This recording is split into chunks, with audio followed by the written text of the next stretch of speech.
Kita mendengar firman Tuhan, mari kita bersatu di dalam doa.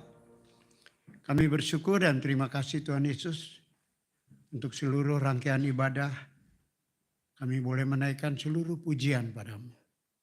Saat ini kami mau membuka hati, pikiran, hidup kami untuk diterangi kebenaran firman Tuhan. Sehingga ketika kami kembali ke tempat kami masing-masing, kami tidak kembali dengan percuma, tapi membawa perubahan pembaruan yang dari Engkau. Hamba-Mu yang mau menguraikan firman-Mu, tutup bungkus hamba dengan salib-Mu, sehingga nama Engkau yang ditinggikan dimuliakan. Haleluya. Amin. Shalom. Ya. Tentu Bapak Ibu bertanya, ini nama Julius Studi asalnya dari mana? Ya. Yang jelas bukan dari Afghanistan. Yang jelas bukan dari Eropa. Karena kalau dari Eropa tingginya nggak memenuhi syarat. Ada apalagi kalau dari Amerika, kulitnya hitam. Ya. Saya berasal dari Nusa Tenggara Timur, tepatnya Pulau Rote. Kemudian saya dibesarkan di kota Cimahi. Ya, ini satu kenangan sweet memory kami dengan Boksu Joniwehu. Kami di kampus, kami sama-sama alumni Tiranus. Saya masuk tahun 1982, beliau masuk tahun 1984. Kadang saya tidur di satu kamar kami, saya tidur di atas, beliau di bawah. Jadi agak silang, jadi tempat tidurnya ada 2, tapi karena tingkat jadi 4. Kami sering ngobrol dari atas ke bawah, tapi nggak mau turun dari kasur. Karena di Bandung itu kan dingin, kami ngobrol seperti itu. Dan kesukaan beliau ini nyimpen telur. Dan kadang suka nanya, Julius telurnya kemana? Saya yang suka ambil. Baru saya mengaku diri kepada gembala Bapak Ibu. Saya yang ngambil telur, ya saya goreng gitu ya. Kemudian istrinya juga beda asrama. Ya biasalah namanya kalau dulu masih gadis ya, saling sir-siran gitu ya kan. Yang dapat Pak Wehu. Iya. Jadi itu ceritanya, kisah kami di Tiranus. Kami nikahnya sama tahunnya, 90. Punya anak 2 laki-laki juga sama lahirnya di tahun 91 dan 93. Ini yang aneh. Ya. Tapi itulah kenyataan. Sekarang berjumpa kembali dengan satu pelayanan masing-masing. Saya melayani di Gereja Jemaat Kristus Indonesia sejak tahun 95, ditempatkan di Taman Kebalen, Bekasi bagian utara. Bukan Bekasi Utara, tapi bagian utara. Kalau Bekasi Utara itu sudah masuk kecamatan, kalau bagian utara itu bagian dari kabupaten. Saya melayani di sana hampir kurang lebih 30 tahun kali ya. 30 tahun, kemudian ini sekelumit kurikulum vitae saya ya. Supaya nanti kalau saya melamar kerjaan diterima gitu, karena punya pengalaman. Ya, saya melayani di GJKI, satu gereja yang disebut otonom independen, gereja yang memulai perintisan, kemudian harus membiayai sendiri, semuanya harus sendiri. Di sana kemudian saya pernah 16 tahun memiliki sekolah Alkitab, kemudian murid-murid saya yang setia itu ada 24. Jadi dari Taman Kebalen di mana saya merintis itu mencetak 19 gereja. 19 gereja, 7 gereja bersama dengan GJKI, 12 gerejanya dengan gereja lain. Tapi itu semua murid-murid saya. Saya tinggal dengan saya selama 5 tahun, kami 24 orang. 5 tahun dapat dibayangkan orang Timor kalau makan. Saya kan orang Timor ya. Makan itu perutnya 3. 1, 2, 2-nya itu di betis. Kalau belum penuh di sini digoyang dulu, turun ke bawah, tambah lagi. Ya itulah orang Timur.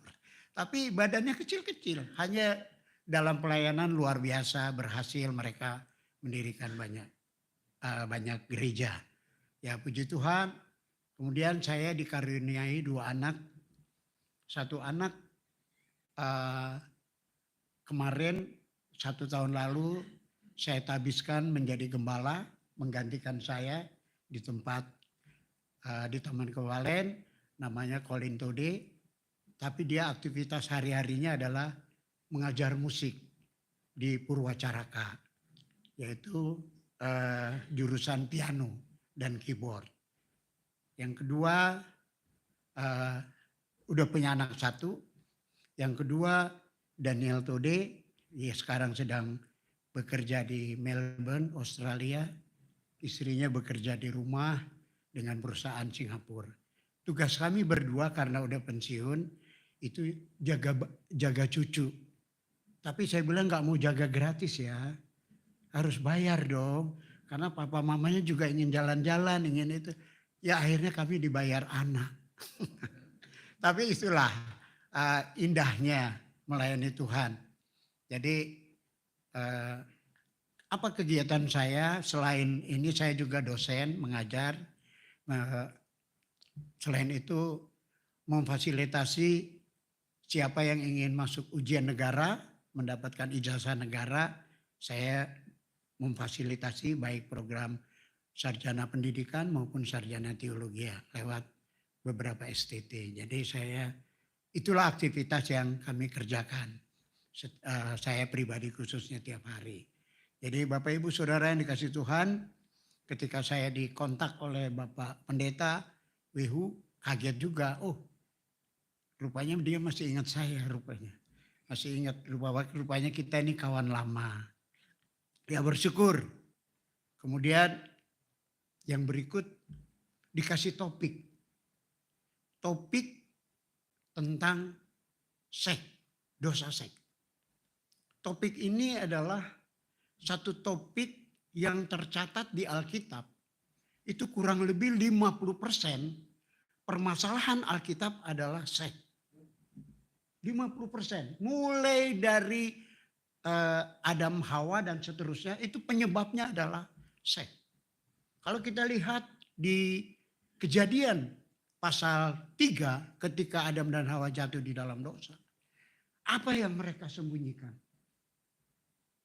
Padahal kesalahannya adalah melanggar akan aturan Tuhan untuk tidak menyentuh buah pengetahuan yang baik. Tetapi korbannya siapa? Korbannya apa? Kalau kita lihat di Alkitab, korbannya adalah mereka malu, telanjang.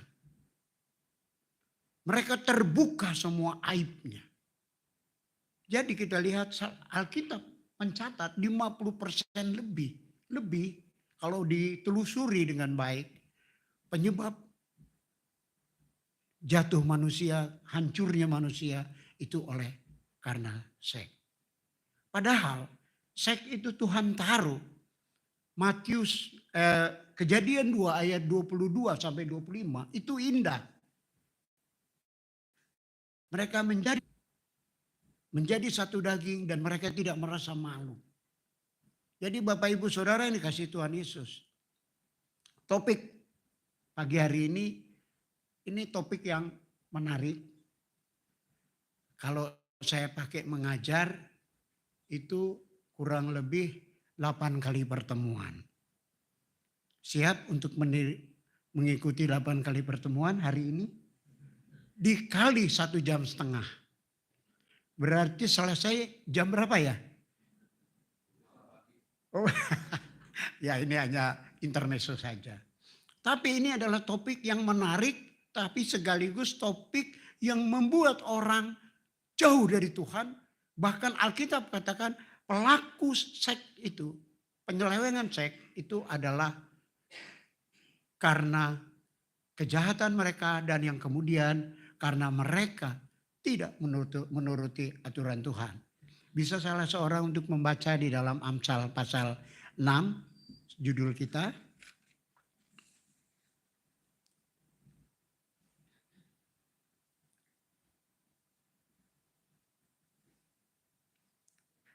Salah seorang bisa membacanya?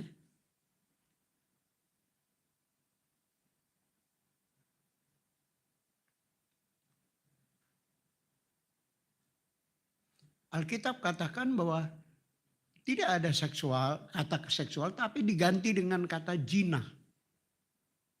Penyelewengan seks itu juga ada istilah dengan kata lain adalah zina. Bisa baca Amsal? Ya, silakan. Amsal 6 ayat 32. Siapa melakukan zina tidak berakal budi. Orang yang berbuat demikian merusak diri. Ya. Bapak Ibu Saudara yang dikasih Tuhan Yesus, zina itu adalah penyelewengan. Penyelewengan aturan. Alkitab katakan bahwa hubungan suami istri itu adalah indah dan tidak melanggar. Bahkan itu ditetapkan oleh Allah menjadi bagian di dalam penggenapan Kejadian 1 ayat 28, 29, 30 berkaitan dengan berkembanglah, beranak cuculah. Beranak cucu tidak melalui yang lain, tapi lewat hubungan suami istri. Maka menghasilkan anak, cucu, dan seterusnya.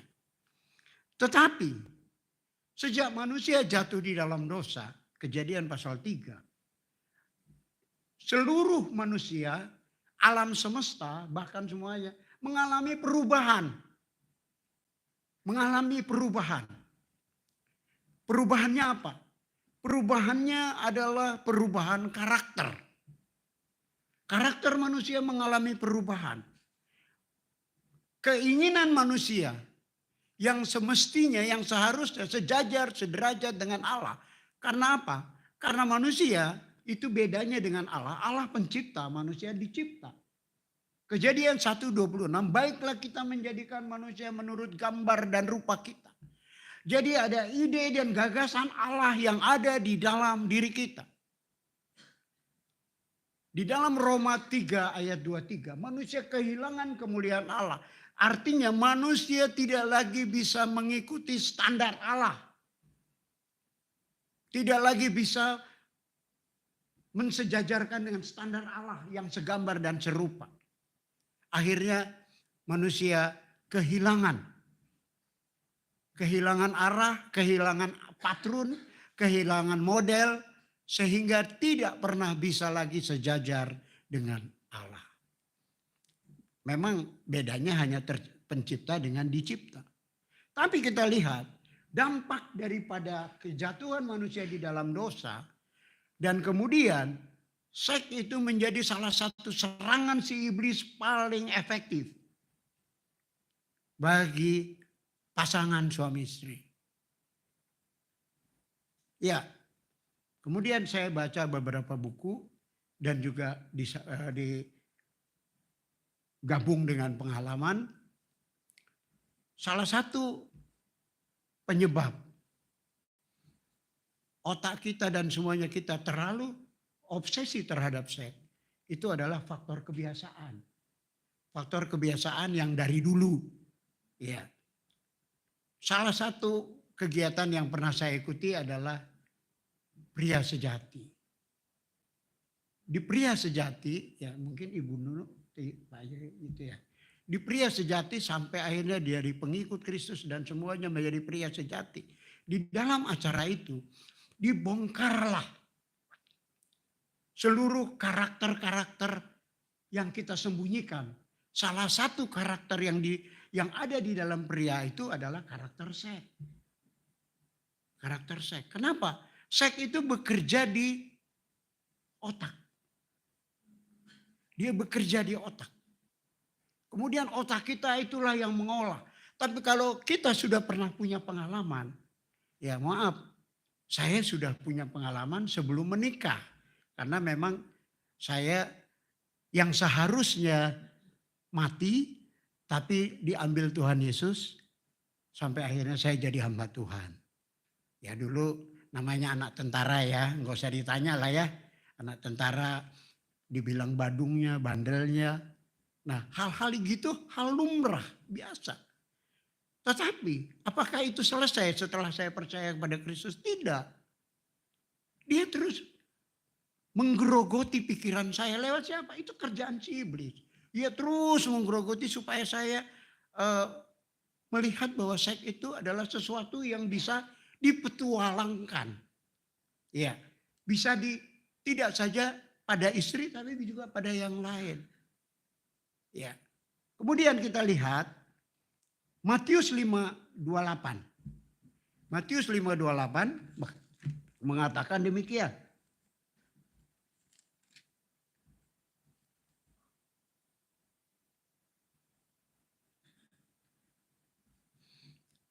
Tetapi aku berkata kepadamu, setiap orang yang memandang perempuan serta menginginkannya sudah berzina dengan dia di dalam hatinya. Jadi perzinahan itu bukan karena action. Perzinahan itu, zina itu dalam konteks Amsal ini artinya adalah penyelewengan. Penyelewengan hubungan seksual. Hubungan seksual, penyelewengan. Tidak mengikuti aturan main yang berlaku menurut hukum Tuhan. Di sini dikatakan karena keinginan. Keinginan itu timbulnya dari mana? Dari hati. Isi hati kita. Menurut Erich Fromm, itu salah satu psikolog dunia, menyatakan bahwa isi hati ini dia seperti pangkalan. Seperti pangkalan kapal perang. Kalau isi hati kita isinya hanya kapal rongsokan, maka yang keluar adalah rongsokan. Tapi kalau isi hati kita adalah kapal perang yang siap untuk berperang, misalnya kapal induk dan sebagainya, maka itulah yang akan keluar untuk menyatakan peperangan. Peperangannya itu apa? Di laut, kalau di udara, di udara. Tetapi isi hati kita ini adalah pangkalan.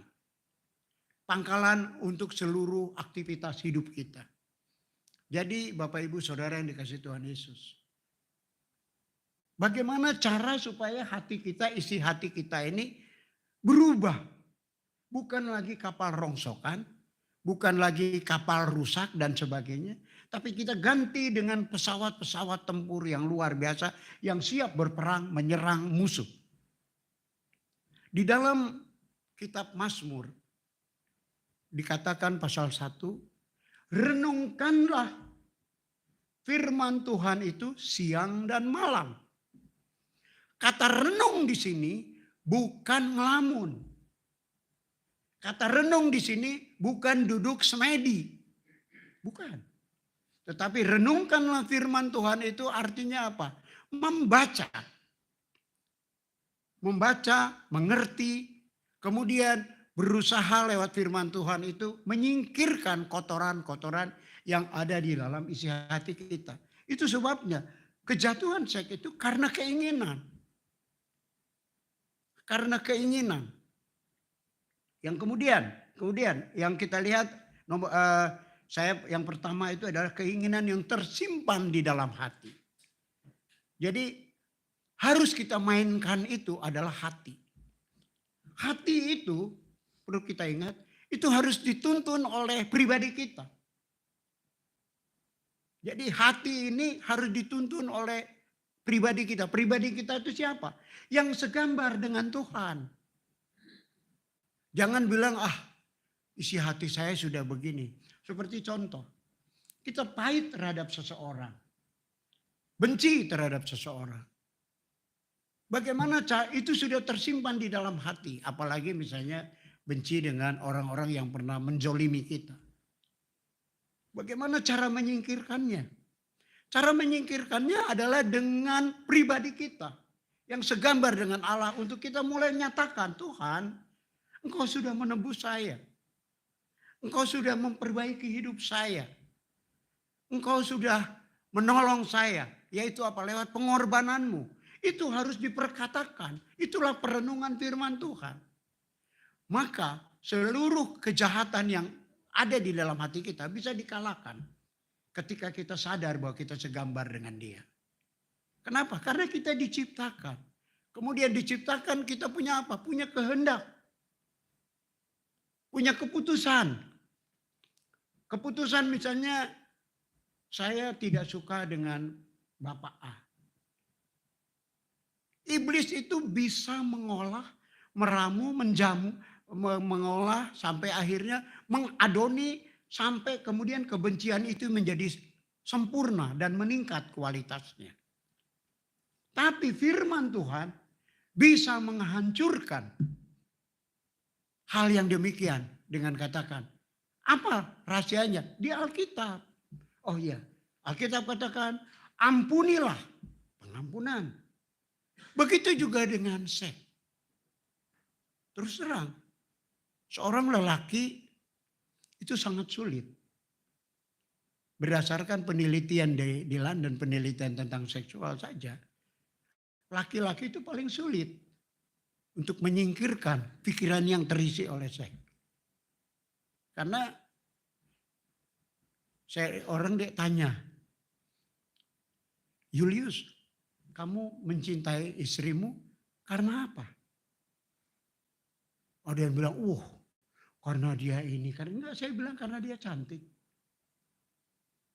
Pria mana yang enggak mau wanita cantik? Amin. Amin, yang pria. Ya, walaupun sudah 30 atau 50 tahun yang lalu kecantikannya. Ya kan? Tapi awal kita mencintai dan mengasihi dia. Seorang pria itu satu, itu nggak bisa disangkal. Baru yang lain tambahan-tambahan. Tambahan-tambahan. Nah, orang yang bisa bertahan dengan mempertahankan kecantikan istrinya dari awal, itulah lewat pernikahan. Bertahan dengan pernikahan. Salah satu musuh terbesar dalam mengatasi seks itu adalah apa? Salah satu sahabat seksual itu adalah bosan. Maaf kita jujur saja karena saya pernah ikut pria sejati. Pak Weho juga ya. Pernah enggak satu saat muncul bosan dengan istri?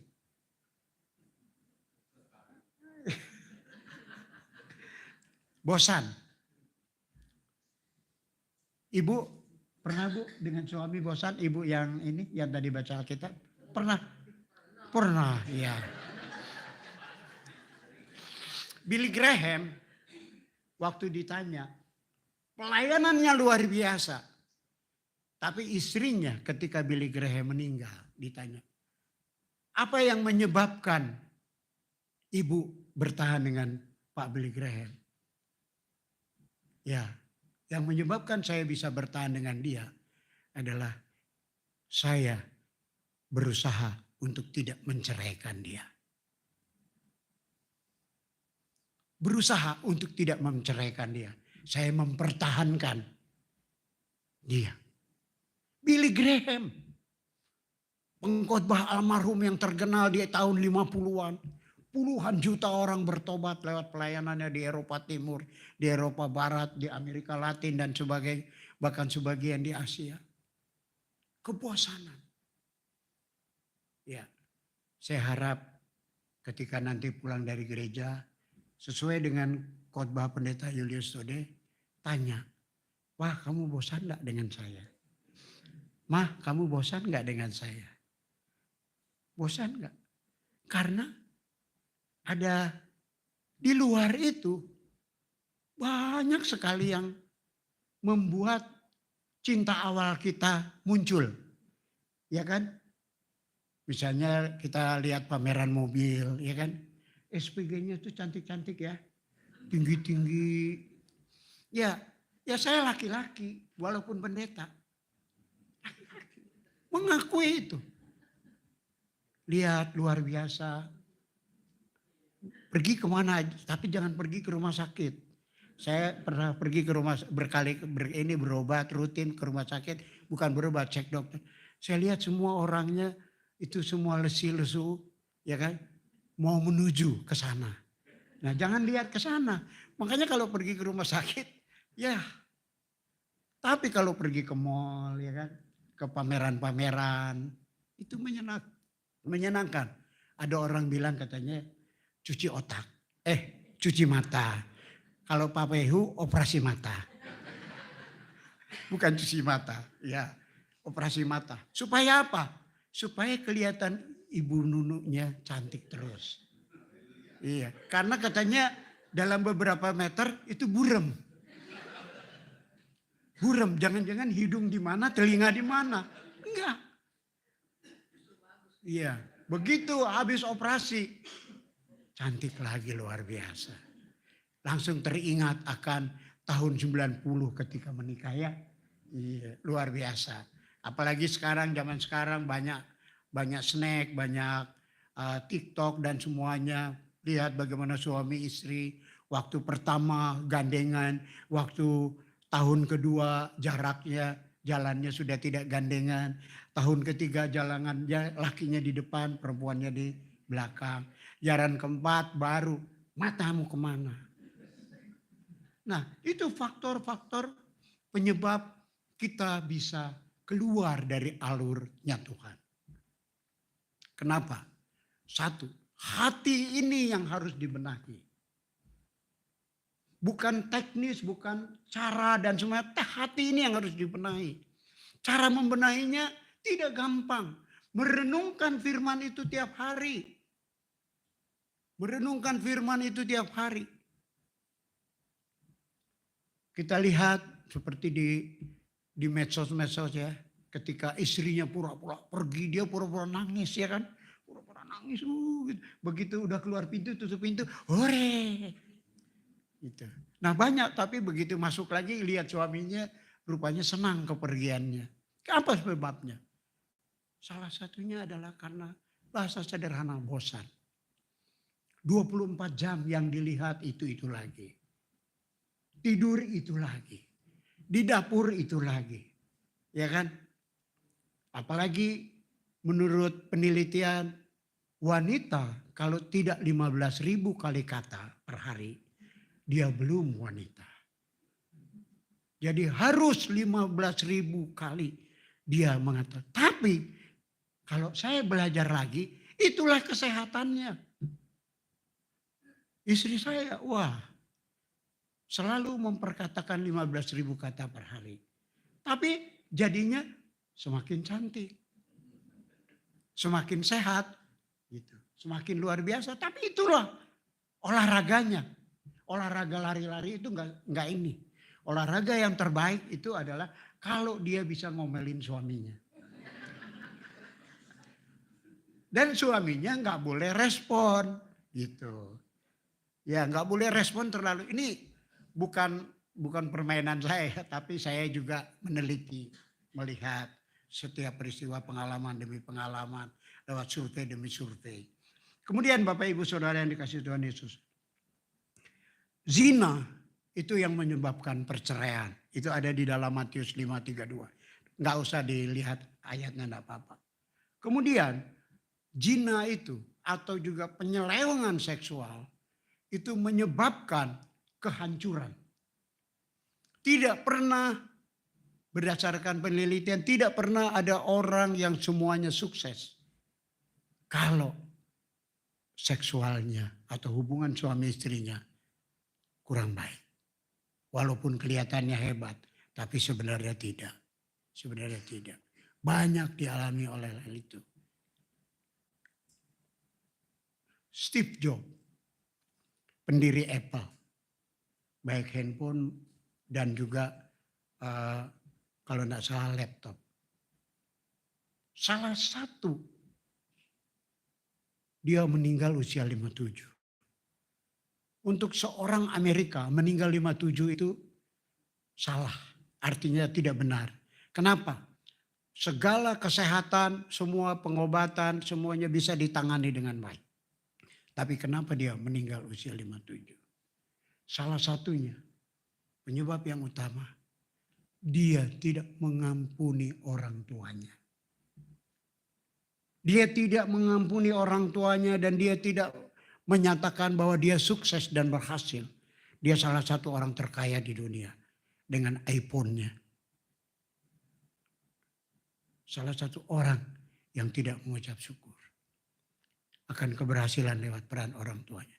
Yang kedua, keluarganya juga tidak mengaku dan tidak menganggap dia sebagai seorang ayah, sebagai seorang pribadi, sebagai seorang suami yang luar biasa.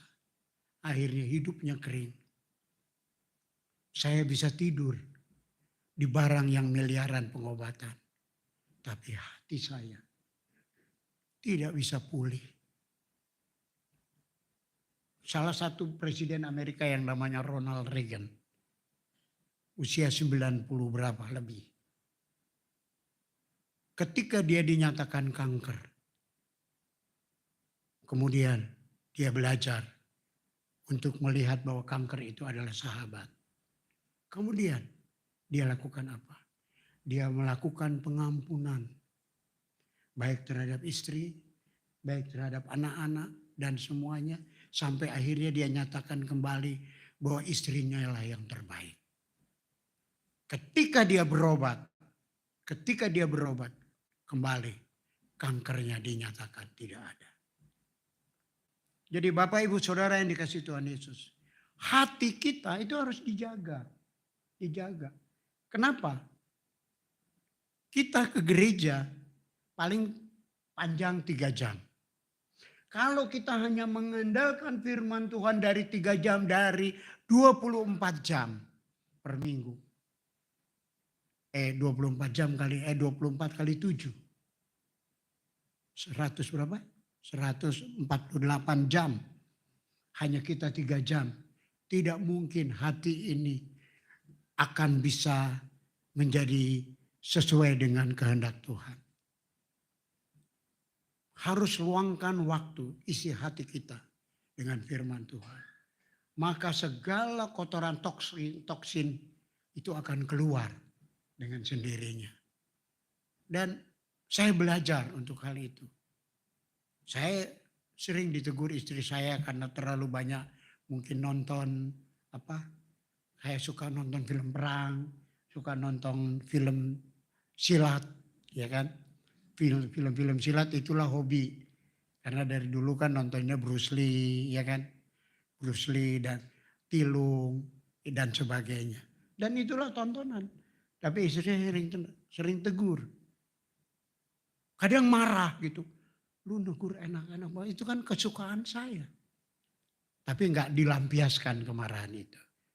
Saya diam-diam mulai memperbaiki diri dengan apa? Mulai mengisi firman Tuhan.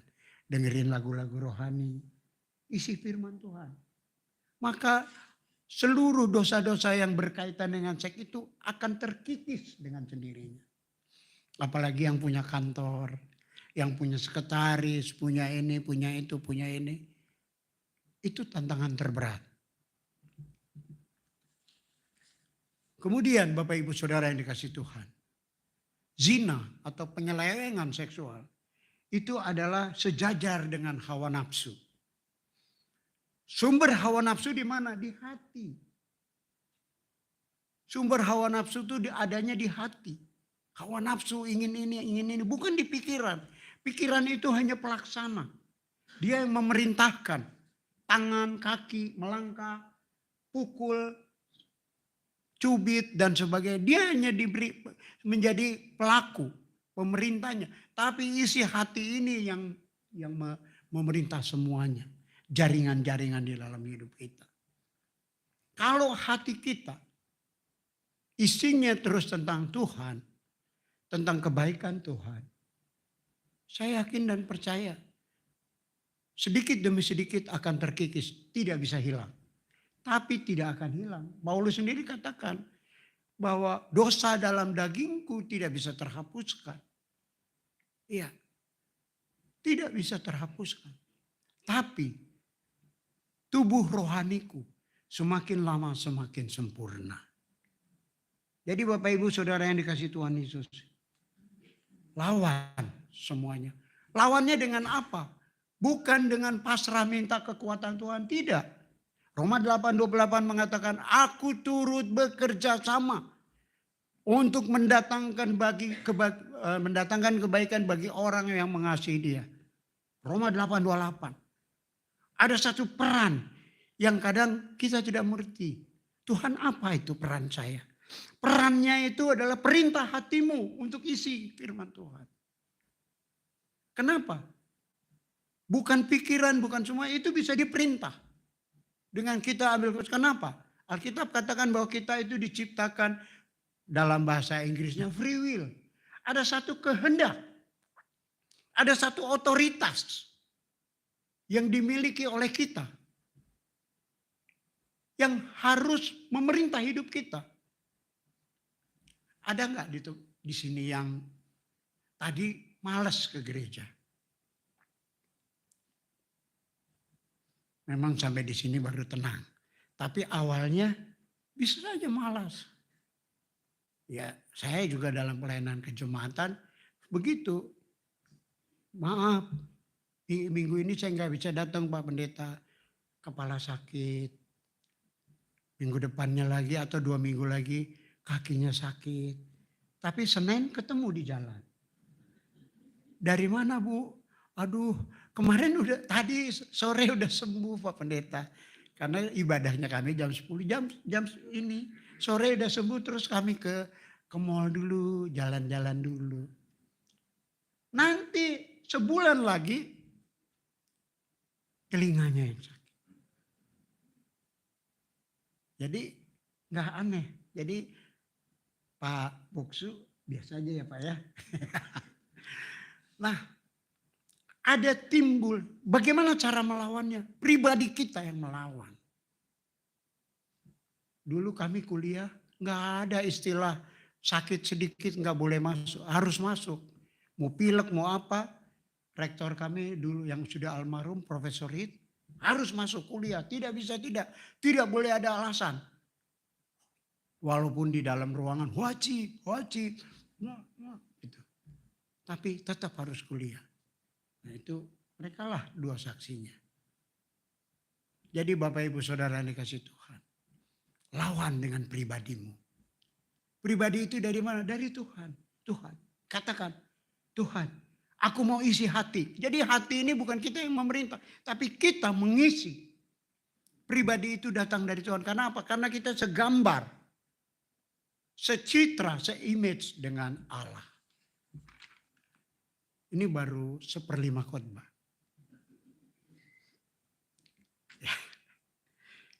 Ya, kemudian kita lihat Matius 5:28. Salah satu kegagalan di dalam mengantisipasi dosa seksual itu adalah mata. Mata itu kata Alkitab penyebab. Bukan, karena dia adalah yang melihat. Datang masuk ke otaknya, kemudian tersimpan nggak di hati. Ya, mengakui enggak bahwa istri kita sudah tua? Kalau yang sudah, ya saya sudah mengakui istri saya sudah tua. Nah, bukan berarti saya enggak tua. Maka pernah ada satu peristiwa reuni angkatan tahun 70-an. Entah angkatan tahun 70-an. Terus janjian ya kita ketemu di halte A. Oke, gitu.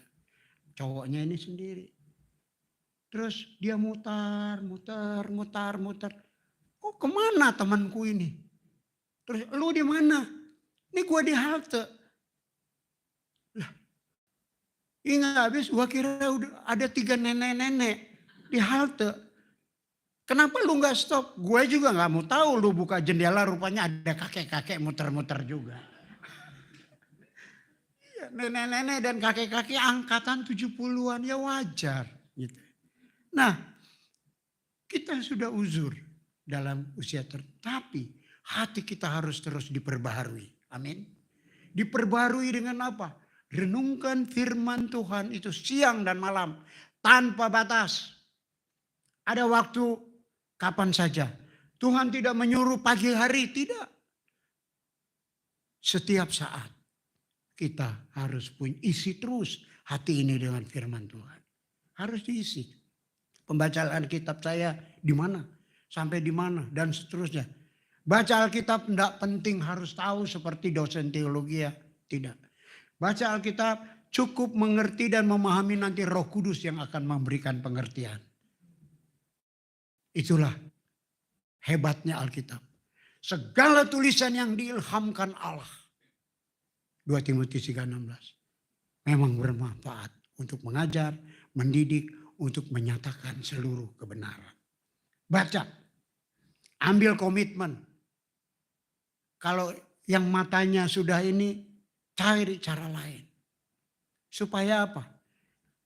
Kejahatan-kejahatan yang ada di dalam diri hati kita itu terkikis. Kejahatan seks. Karena kejahatan itu tidak selalu harus action loh. Tidak.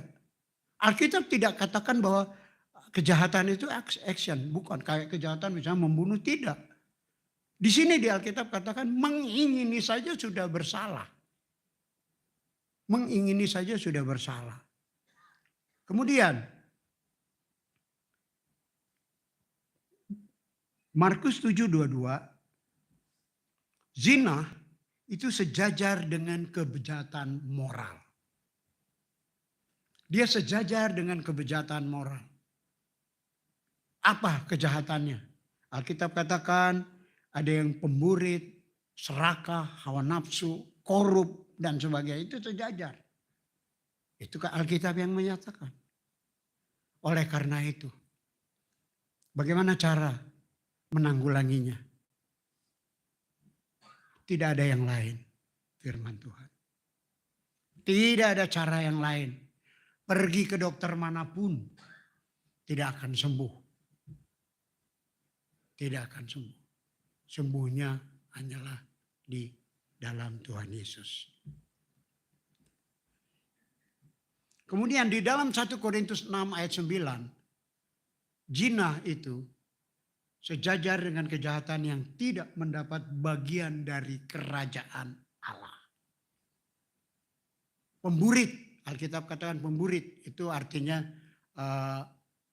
bahasa sederhananya adalah bencong. Yang suka akan sejenis. Nah, LGBT sekarang sedang ramai.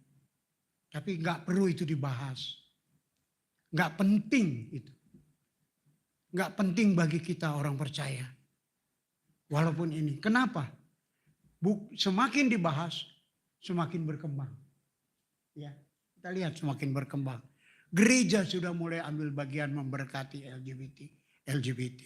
Saya bilang bukan memberkati, tapi mengutuk perbuatan kutuk.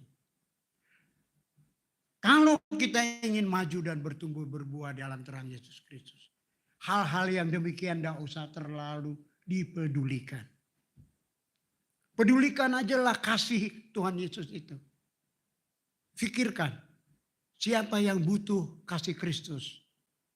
Isi diri kita, misalnya contoh, si ibu A sedang sakit. Yuk kita berdoa. Daripada ini perang Korea nih. Ya drama Korea bagus. Udah lihat belum drama Korea ini? Udah lihat belum? Terus lagi cerita, si ibu ini gini loh, ibu ini. Bukan itu menjadi orang percaya. Berdoa sederhana adalah isi hati kita itu diisi dengan segala sesuatu yang berkaitan dengan Tuhan. Ada kegiatan di gereja. Sekiranya memang tidak ada kegiatan yang sejajar kegiatan itu dengan kegiatan rumah, ikut. Isi terus hidup kita dengan yang bagian seperti itu. Isi terus. Saya suka jalan pagi, olahraga. Saya lihat ada yang begitu semangat ingin sembuh. Pakai baju plastik dia. Plastik sampai tutup, keringatnya semua keluar. Saya bilang apa yang dia cari? Hidup bukan itu. Ada waktunya di mana kita akan segera berakhir. Tapi isi hidup itu dengan firman Tuhan. Apalagi banyak orang Kristen seperti itu. Jadi sekali lagi. Dosa zina adalah melawan hukum Tuhan. Melawan aturan Tuhan. Kenapa? Aturan Tuhan Hukum Tuhan adalah hidup di dalam kekudusan. Kekudusan bukan berarti lihat perempuan lain, najis. Enggak. Hanya mau gandeng istri. Tadi kan ada bergandengan tangan ya. Ada lagu bergandengan tangan. Terus karena bukan muhrim, udahlah enggak mau. Bukan. Kekudusan itu artinya adalah memelihara firman Tuhan. Memelihara firman Tuhan setiap hari. Iya. Ajak istri berdoa tiap pagi. Ya saya selalu diingat, Pak doa dulu. Oke, doa dulu. Kami doa. Baru kita jalan pagi dan semuanya. Bergaul dengan yang lain. Isi terus. Tetap waktu kita. Apalagi kalau kita bukan seorang yang terbiasa bergaul dalam terus kemudian menginjil. Isi waktu kita dengan siapa? Orang yang bisa berkenan bersama di hadapan Tuhan. Yaitu istri, anak, jemaat, dan yang lain. Itu isinya. Tetapi saya akhiri firman Tuhan ini. Kuliah kita baru 1 semester. Belum 8 semester. Ya, ada satu jalan keluar yang Tuhan ingin berikan ketika kita ingin melepas itu semua. Matius 11:28. Satu ayat yang mampu menghibur kita. Matius 11:28. Ada yang mau membacakannya? Silakan. Matius 11 ayat 28.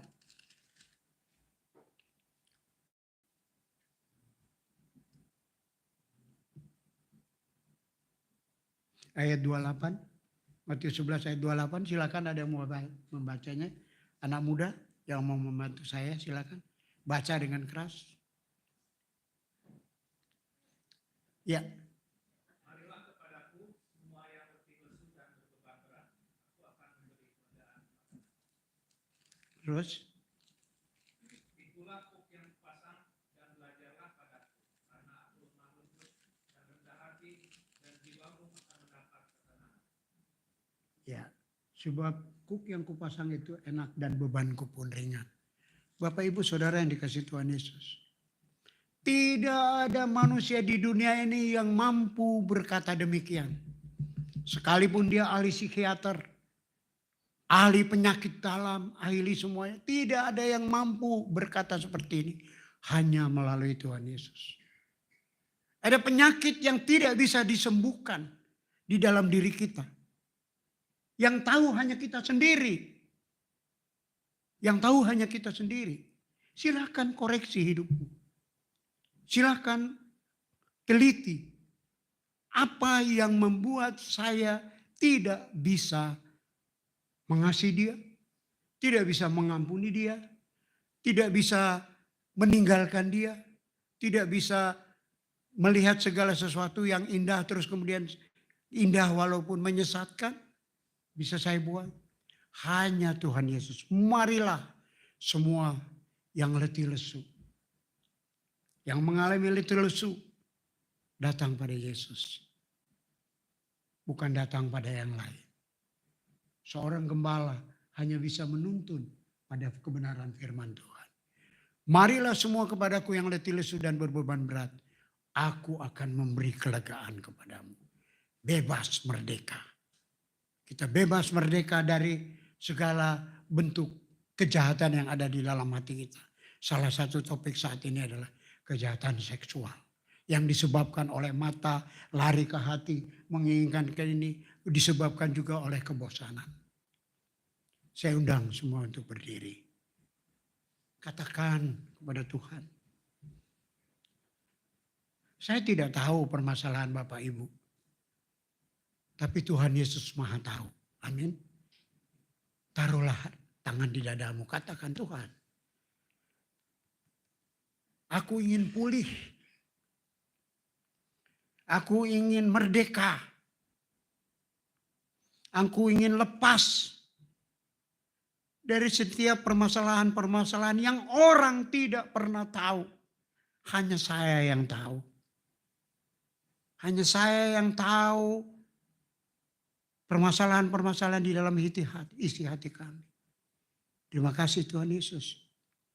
Engkau berkata, marilah semua kepadaku yang letih lesu dan berbeban berat. Aku akan memberi kelegaan kepadamu. Hari ini, jika engkau mau mengambil keputusan untuk melepaskan itu semua, beban-beban itu, Tuhan Yesus katakan, aku akan memberi kelegaan kepadamu. Aku akan memerdekakan kamu dari segala beban masalah yang ada di dalam diri saya. Saya sudah menaruh tangan di dada saya Tuhan. Hamba-Mu tidak tahu, tapi Engkau yang Maha tahu. Engkau mengerti. Biarlah Tuhan Yesus, kami boleh bertumbuh berbuah di dalam Engkau. Sehingga akhir daripada semua hidup kami boleh menjadi berkat. Boleh memberkati. Boleh menjadi kesukaan Engkau dan kesukaan banyak orang. Pakailah kami Tuhan Yesus. Hari ini kami mau mengambil keputusan. Terima kasih Tuhan. Kami yakin dan percaya semua yang ada yang sedang menaruh tangan di dadanya akan mengalami kelegaan karena Engkau, bukan karena hamba. Terima kasih Tuhan Yesus untuk firman Tuhan yang singkat dan sederhana ini. Biarlah boleh memberkati kami semua dan kami pulang dengan penuh sukacita, pulang dengan penuh kemerdekaan, pulang dengan penuh kemenangan dan hati kami mau terus diisi oleh Engkau. Amin. Tuhan Yesus memberkati.